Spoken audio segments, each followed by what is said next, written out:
High, আমি অঙ্কুর। আমি freelancing করি। আমি একটা জার্নি স্টার্ট করতে যাচ্ছি যেখানে আমি আমার স্কিন, হেয়ার বলতে আমার হেয়ার কোয়ালিটি অতটাও ভালো না, সেইগুলো ইমপ্রুভ করার চেষ্টা করব।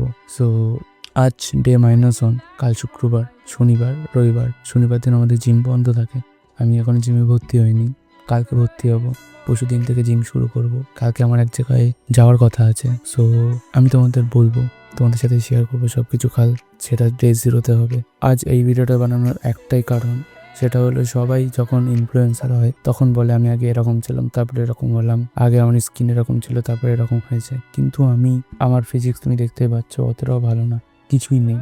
আমার ওয়েট 75 কেজি আর আমার হাইট 5.9 অ্যাপ্রক্সিমেটলি। আমি সেন্টিমিটারটা আমি লিখে দেবো। এবার আমি চাই আমি যদি হাইটটা ইমপ্রুভ করতে পারি, বা আমার ফিজিক্স ইমপ্রুভ করতে পারি, আমার স্কিন ইমপ্রুভ করতে পারি, সব কিছু আমি তোমাদের সাথে শেয়ার করব। সো ফার্স্ট অফ অল আমাকে ফোকাস করতে হবে চুলের উপর। আমার এই চুল দাড়ি একদমই ভালো লাগছে না, আমি জানি। So just wait.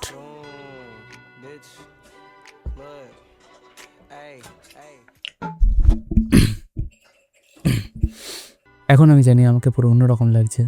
এটা জাস্ট 30 মিনিটের একটা হেয়ার কাট। ভাবো যখন আমি পুরো নিজের বডিকে ট্রান্সফর্ম করব তখন কিরকম দেখতে লাগবে। আমি এটাও জানি আমার বন্ধু বা কোনো রিলেটিভের কাছে এই রিলটা গেলে তারা হয়তো ট্রোল করবে। I don't care, because I want to transform me. সত্যি বলতে আমি বডি বিল্ডার হতে চাই না, আমি নিজেকে সাকসেসফুল আর কনফিডেন্ট দেখাতে চাই সবার সামনে। সো আমি তোমাদেরকে বলেছিলাম এক জায়গায় যাচ্ছি, সেটা হচ্ছে কাল দক্ষিণেশ্বর যাচ্ছি। সো প্রতিদিন দেখা হচ্ছে 11:55। See you tomorrow, bye by.